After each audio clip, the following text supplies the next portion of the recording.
All right, so this is a talk on primer on cervical spine trauma. This is a sort of introductory lecture to, from a radiology standpoint, on how to assess the cervical spine. And often as residents and fellows who are training, it's difficult. The cervical spine can be a very challenging topic in terms of figuring out what is going on and what type of injuries there are, what type of mechanism is going on, whether it's a hyperflexion injury, hyperextension injury, and that sort. So this talk is going to help demystify those concepts and try to give everyone sort of a basic understanding of how to approach the cervical spine in terms of trauma.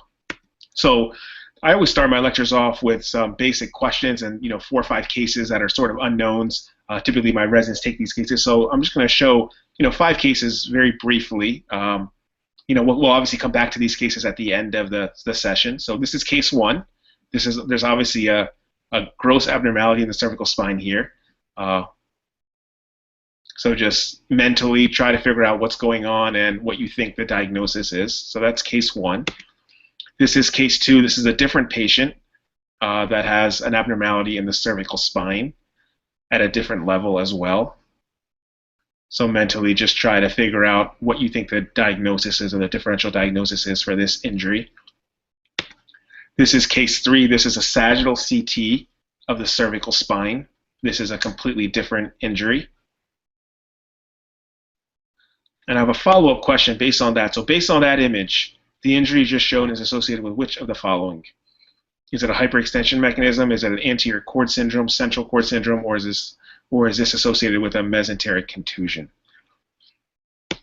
This is case 4. This is another cervical spine injury, a different injury than any of the ones that I've shown thus far.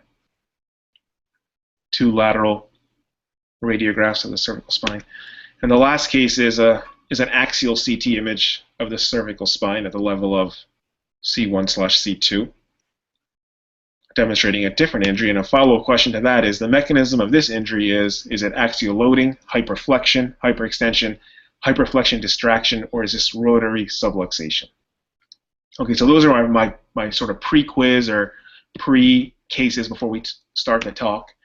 So the objectives today are essentially we're going to define basic measurements that help determine if the cervical spine injury has occurred. Okay, so there's a ton of measurements that we typically use in the cervical spine based on radiography and CT, but we're only going to talk about some of those things and the things that I think are the most important when assessing the cervical spine. We're going to elucidate the role of various imaging modalities in cervical spine trauma, particularly CT, radiography, and MRI, and their utility for diagnosing the spine trauma. We're going to characterize basic cervical spine injuries by mechanism and imaging. And then finally, we're going to discuss the differences in imaging between the different cervical spine injuries and how to differentiate those and come to a definitive diagnosis on what exactly is injured. So first, we're going to define basic measurements. And before we talk about measurements, we really have to talk about the alignment of the cervical spine. So if one looks at a lateral x-ray of the cervical spine, there's really 3 lines that one should pay attention to. One is the anterior cervical spine line, or what the line that corresponds to the anterior longitudinal ligament that is along the anterior aspect of the anterior vertebral bodies. This line should be completely straight. If there's any deviation or if there's any break in that line, then an injury to the cervical spine has occurred. There's a line along the posterior bodies that corresponds to the posterior longitudinal ligament that should also resemble a pretty straight line. If there's any disruption of this line, then a cervical spine injury has occurred. Then finally, the spinal laminar line, which is the junction between the lamin and the spinous processes. This should also be a relatively smooth line. If there's any break in this line at any level, a cervical spine injury has occurred. So that's pretty much the first thing that I do when I look at a cervical spine x-ray. I make sure that I can see C1 to C7, all the 7 vertebral bodies, and then I assess these lines and make sure that they're completely intact and there's no break in those lines. So that's a basic fundamental concept to cervical spine imaging. In terms of measurements, everyone has sort of different measurements and different thresholds depending on what literature you read and what papers that you cite. But what I use is, for prevertebral soft tissue swelling, prevertebral soft tissue swelling can really give you a hint as to what is going on in the cervical spine. What I use is at the level of C2, if it's greater than 5 millimeters at C2, or if it's greater than 15 millimeters at C5, then I call that prevertebral soft tissue swelling.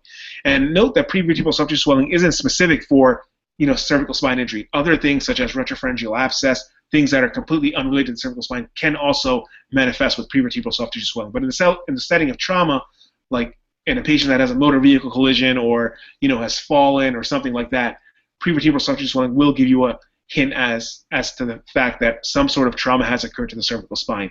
It may not be a fracture. It may be ligamentous injury for which an MRI will elucidate that etiology, but it gives you a hint as to that something has gone on.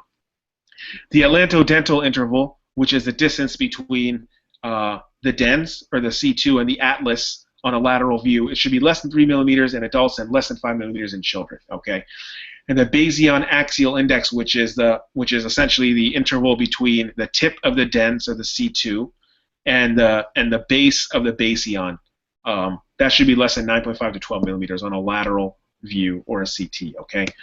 So what we mean by this is this. So the atlantodental interval is this space here. So between the dens, the C2, and then the anterior arch, essentially, of C1. That should be less than 3 millimeters in adults, less than 5 millimeters in children.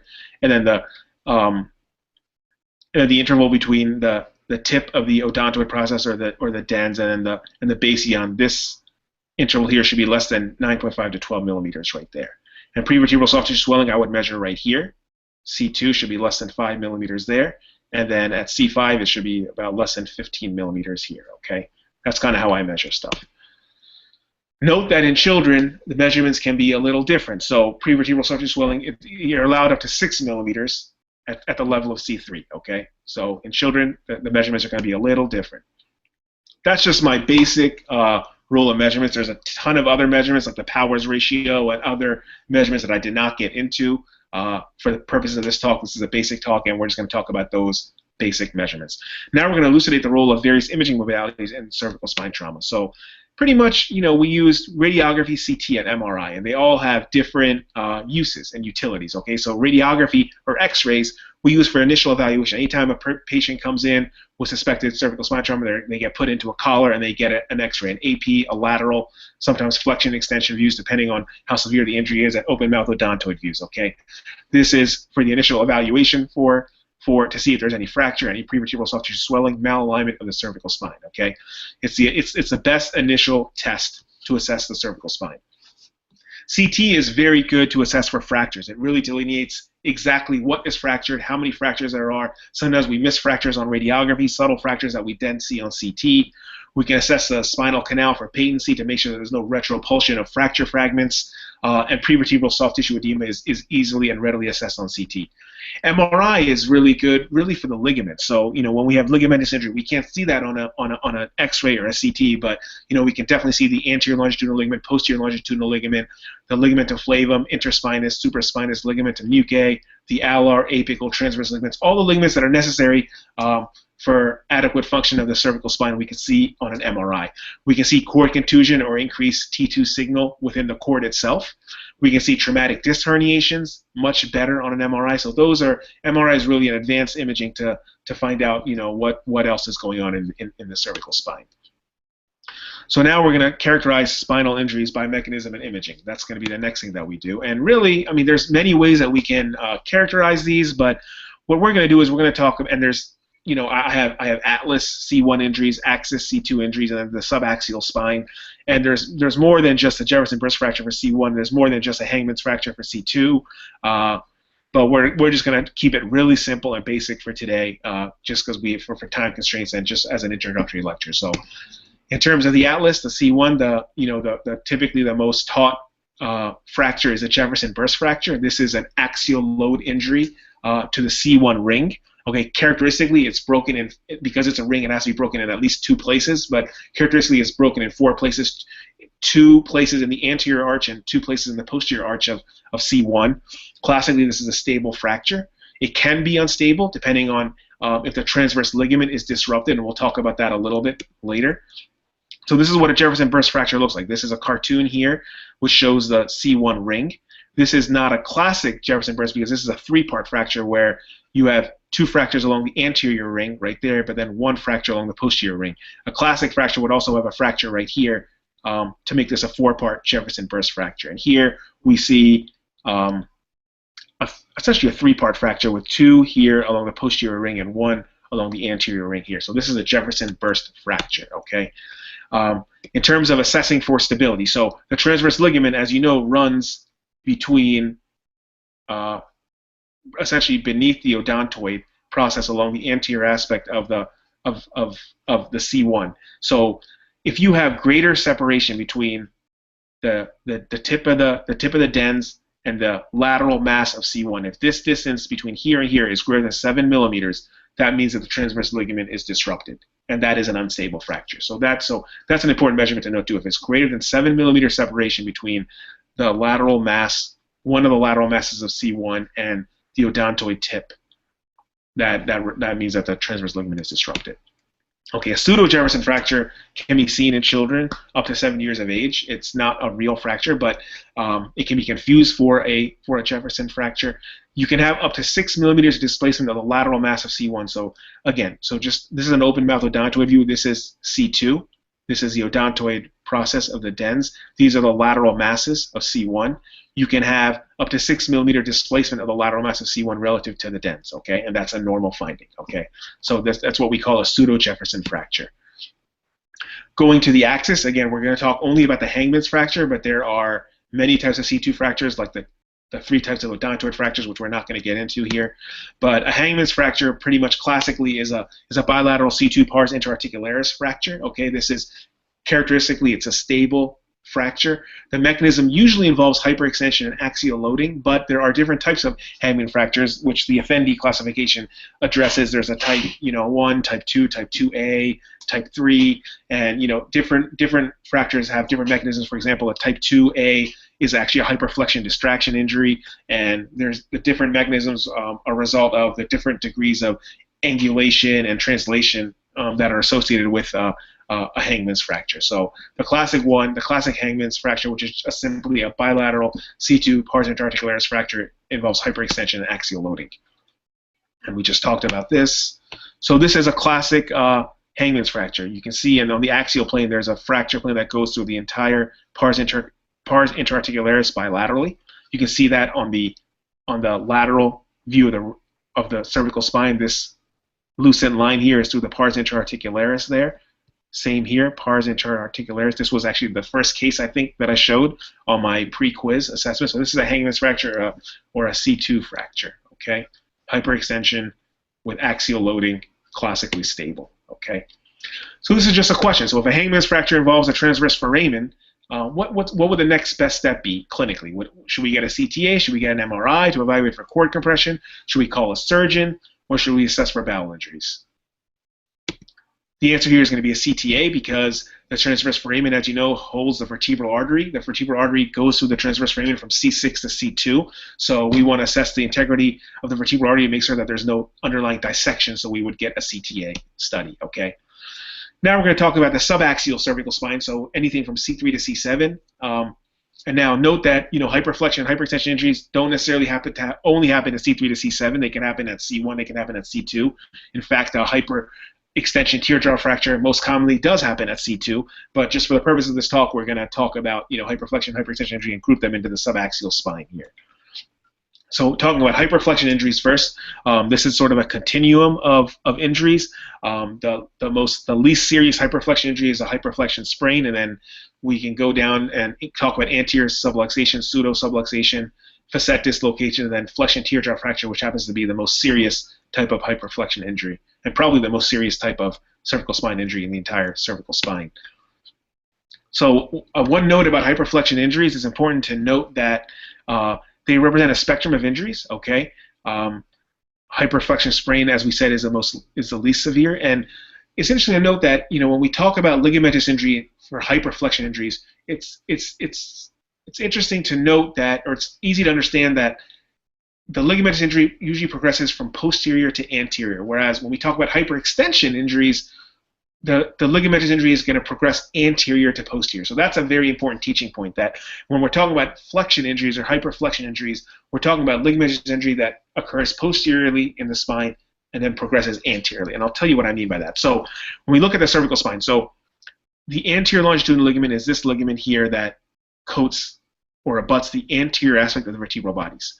The posterior longitudinal ligament is the ligament that abuts the posterior aspect of the vertebral bodies. Then you have the ligamentum flavum right here. Okay, this is part of the posterior ligamentous complex. The interspinous ligament are the ligaments that run between the spinous processes. Then you have the supraspinous ligament, okay, which abuts the tips of the spinous processes. But in the cervical spine, this is called the ligamentum nuchum, or the ligamentum nuchae, and then in the thoracic and the lumbar spine, it continues as a supraspinous ligament. So this is actually the ligamentum nuchae in the cervical spine. Okay, you have other ligaments that we're not really going to talk about, like the alar ligaments, the apical ligaments, the transverse ligament, which we did touch on, the anterior and posterior atlanto-occipital membrane. But for the purpose of this talk, we're going to talk about these ligaments. And it's important to note that the spine is broken down into 3 columns. Okay, so one column is the first half of the anterior half of the vertebral body, which includes the anterior longitudinal ligament. That's the anterior column of the spine. The middle column refers to the posterior half of the vertebral body and the posterior longitudinal ligament. Okay, that's the middle column. And the posterior column, the posterior ligamentous complex, includes all the other ligaments. So the ligamentum nuchae, or the supraspinous ligament, the interspinous ligament, the ligamentum flavum. Okay, so there's 3 separate columns in the cervical spine. Okay, or the thoracic spine or the lumbar spine. The key is that a lot of residents and fellows ask me, well, what do you need to call an unstable injury? And a lot of residents don't understand this, but really, for there to be an unstable cervical spine injury, 2 out of these 3 columns that I just explained have to be injured. So if you only have one column that's injured, like the anterior longitudinal ligament is disrupted, but nothing else is disrupted, that's not an unstable injury. If you have solely the posterior longitudinal ligament that's disrupted, that's not a stable injury. Let's say one has the ligamentum nuchae is injured, the interspinous ligament is injured, and the ligamentum flavum is injured. Is that unstable? The answer is no, it's not unstable, because that's still, all those 3 ligaments are only one column. That's the posterior ligamentous complex column. That's the posterior column of the spine, because the anterior and the middle column are not injured. So even though you have 3 ligaments that are injured, that's still not an unstable injury. Okay, so you have to have 2 out of the 3 columns to be completely injured, and that's what we call an unstable injury. So that's a very crucial teaching point for the cervical spine. So hyperflexion injury imaging. What are we looking for on radiography or CT to diagnose hyperflexion injury? Well, one thing is that you look for the widening between the interspinous or the spinous processes. If there's widening of that distance, then that's a clue that there is hyperflexion injury. If there's widening of the posterior intervertebral disc space, that is a clue that there's hyperflexion injury. If there's anterior subluxation of the vertebral bodies with respect to another, that can also be a clue that there's hyperflexion injury, but not necessarily. So this is what a hyperflexion sprain looks like. Notice here that there is there's only disruption of the posterior ligamentous column, so this is a stable lesion. Okay. Notice that there's widening of the interspinous distance, or distance between the spinous processes here at this level at C5 and C6. So this would be a hyperflexion sprain at this level right here. Okay. This is anterior subluxation, where we have anterior subluxation of a vertebral body with respect to another vertebral body. There's focal kyphosis at this level, and there also is, notice that there's no definite facet, perch facet, or jump facet, but there is diastasis of the facet here between the inferior articular facet at C4 and the superior articular facet at C5. Okay, so this is an unstable lesion, because this is not only involving the there's widening of the disc space here, and there's posterior disc space here, and there's widening of the interspinous distance between the spinous processes here. So this involves not only the posterior ligamentous complex, but also the posterior longitudinal ligament, because there's anterior subluxation of a vertebral body. So this is involving 2 out of 3 columns. This is an unstable injury.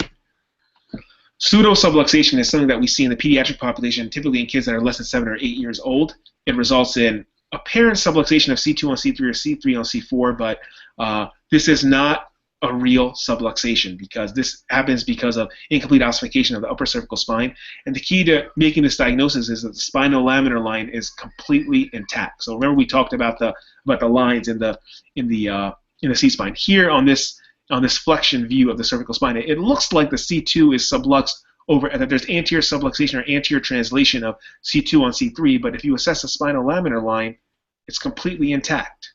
Okay, the spinolaminar line is completely intact, and that shows that this is actually not a real fracture or not a cervical spine injury, but this is a normal variant that we see in the pediatric population. Okay.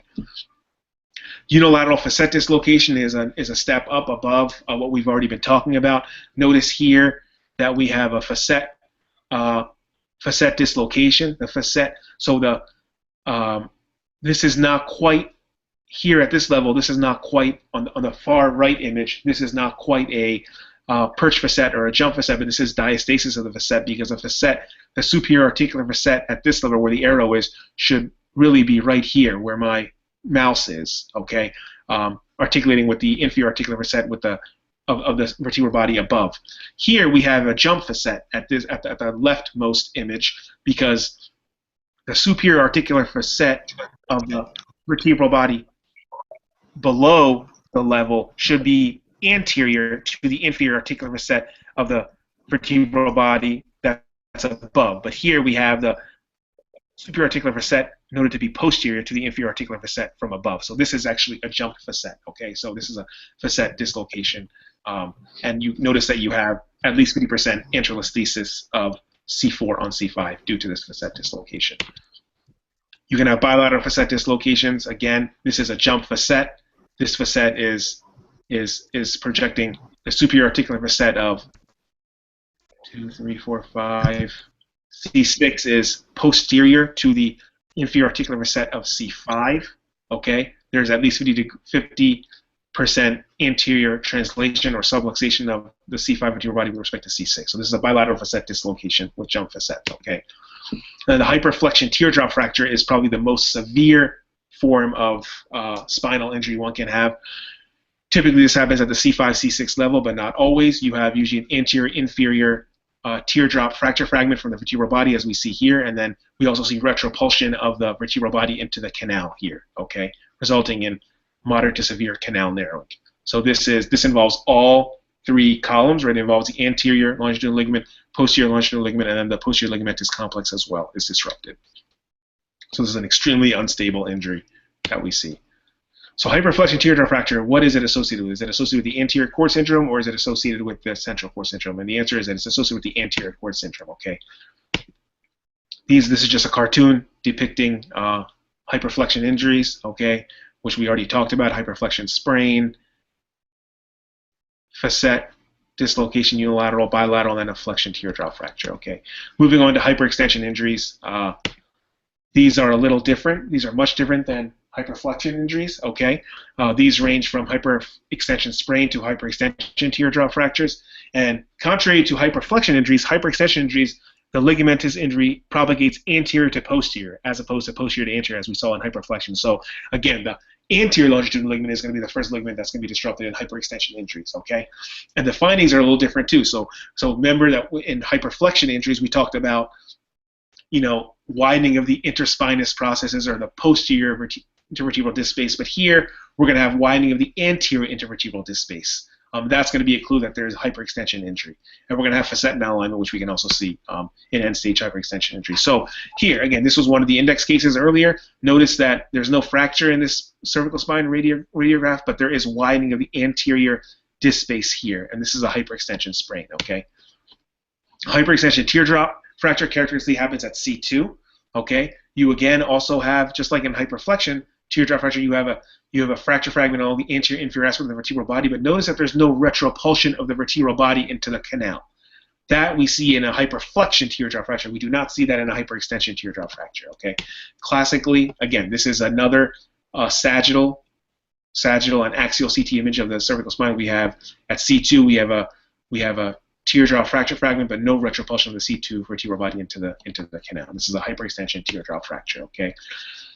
This is associated with a central cord syndrome as opposed to the anterior cord syndrome, okay? This is characteristically stable in flexion, but it can be unstable in extension, because what happens in extension is that it propagates not only from the anterior longitudinal ligament that's already disrupted, but it can also disrupt the posterior longitudinal ligament and the ligament of flavum. So it becomes an unstable injury in extension, okay? So this is a hyperextension teardrop fracture. Okay, so that's pretty much my talk, sort of a primer on cervical spine. Hopefully that gives you a better way to assess the cervical spine. Coming back to our index cases, so this case 1, notice that we have a lucent line through the pars interarticularis at C2. This is a classic Hangman's fracture of C2, done from hyperextension and axial loading. Okay. Case 2 is what we just saw, widening of the anterior intervertebral disc space seen in a hyperextension sprain. No fracture was seen here, but just widening consistent with hyperextension sprain. This is a hyperflexion teardrop fracture. Notice that we have focal kyphosis here at the level of C5. We have an anterior-inferior fracture fragment. We have retropulsion of the fracture fragment into the canal. This involves all three columns. This is a hyperflexion teardrop fracture. This injury is associated with the anterior cord syndrome. Okay. The central cord syndrome would be associated with a hyperextension teardrop fracture. This is not a hyperextension mechanism. This is a hyperflexion mechanism. Okay, and then mesenteric contusions are typically associated with chance fractures, which is a completely different type of fracture that we did not discuss today, typically seen at the thoracolumbar spine junction. This is case 4, where we have bilateral facet fracture dislocation with jump facets here and anterior translation of C5 with respect to C6. Okay, and the last case is an axial CT showing a Jefferson burst fracture, which we showed as well earlier. So a fracture of the C1 ring, 2 posteriorly and at least 1 anteriorly there. Today, I hope what we've done today is we've defined basic measurements that help determine if cervical spine injury has occurred, namely if for prevertebral soft tissue swelling, at C2, it should be greater than 5 millimeters. At C5, it should be greater than 15 millimeters. Looking at the Bayesian dental interval, making sure that it's, it should be less than 9.5 to 12 millimeters. Those were some of the measurements that we used to characterize the cervical spine. We elucidated the role of various imaging modalities in cervical spine trauma. So radiography is the initial assessment to assess the cervical spine to see if there's any prevertebral soft tissue swelling or fractures. CT is the best at identifying fractures. And MRI really is good for ligamentous injury or traumatic disc herniation and cord contusion and things like that. We characterize cervical spine injuries by mechanism, particularly we looked at C1 fractures, C2 fractures, and we differentiated hyperflexion and hyperextension injuries. And we talked about the various differences in imaging between these injuries. For example, hyperflexion injuries typically involve existence in the posterior intervertebral disc space, whereas hyperextension injuries characteristically involve widening of the anterior intervertebral disc space, among other things. So these were my references for the talk, among others.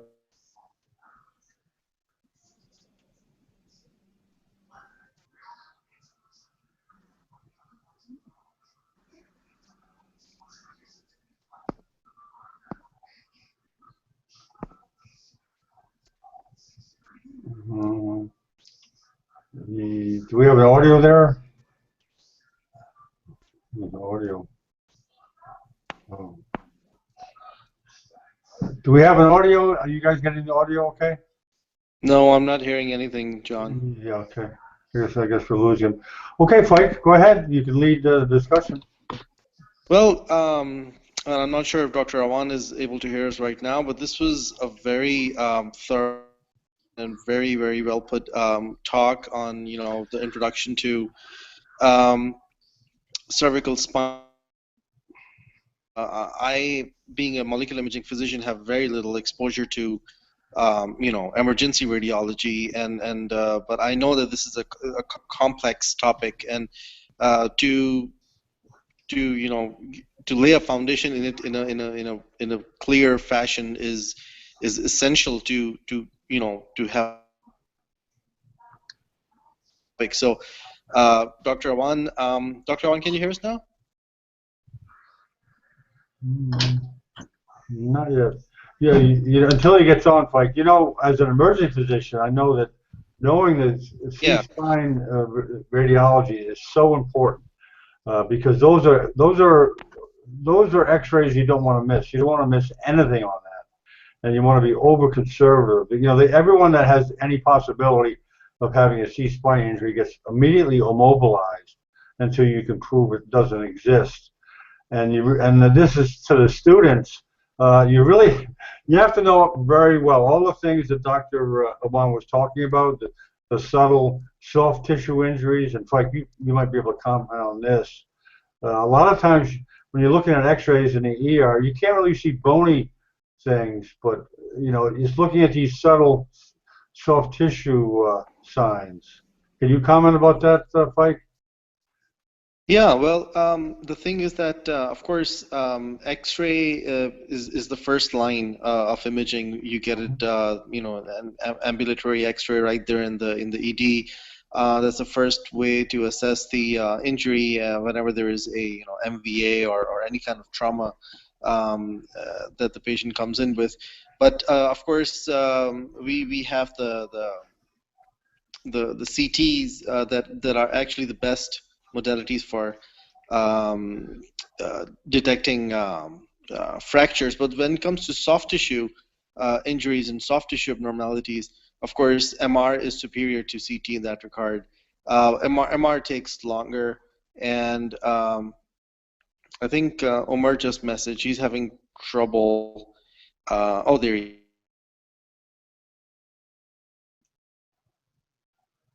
is. Can you hear us? I was going to ask Omar this, if I could, maybe you and Dr. Sajid can comment. But what? Oh, Omar's back. Can you hear us, Omar? Having audio. You can unmute yourself, Omar, please. Unmute. You're muted. Well, maybe you can comment, if I could, until Omar gets his sound back up. Is that the activities, I guess, that are most common with fractured necks is probably number one, car accidents, correct? Well, car accidents, yes. There's soft tissue injuries with that. There's whiplash, and then there are, of course, hyperextension injuries, and of course there is assault as well. Right. Depending in what kind of population you're serving, you can have quite a lot of that. I was in the Bronx doing my surgery internship, so we did see a lot of those. And I would have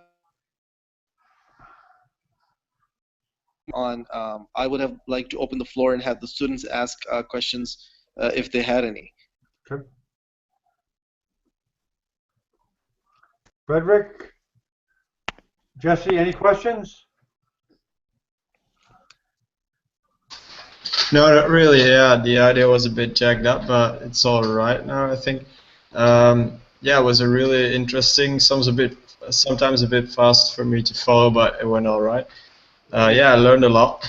Yeah, very interesting. Not really any questions. Hoping to see more of you guys. Okay, very good. Thank you. Jesse, any questions at all? Yes. Now, I just wanted to say that, given the fact that we're having trouble with the audio right now, we can always, of course, the hashtag radiologist TV, I'm sorry, is open where you can leave comments and questions, which we can definitely follow up on. And by the way, Dr. Lam has also joined us from Lahore, Pakistan. He Sajid, can you hear us? I know he's muted, but There's a comment. Okay. Well, it looks like there has been a couple of audio issues all of a sudden, but the good thing is that we were able to get through the talk. Yeah. So again, thanks to all of you for joining in, and please leave your comments and questions, which I'll be sure to follow up on. And then we are working hard to bring more quality content to you guys. We have a talk lined up on interventional radiology by Dr. Syed. That's going to happen sometime in the next couple of weeks. There's a talk by myself on thyroid cancer management that should not be too far away either. And of course, Dr. Rai, the cardiac imaging contributor here at Radiologist.tv, is already working on his next talk as well. So if we have a nice lineup of future talks coming up, so keep posted. Great job, Mike. Keep that great content coming. Yes, we are working hard towards that. And again, thanks all of you for joining in, and have a nice day. Thank you.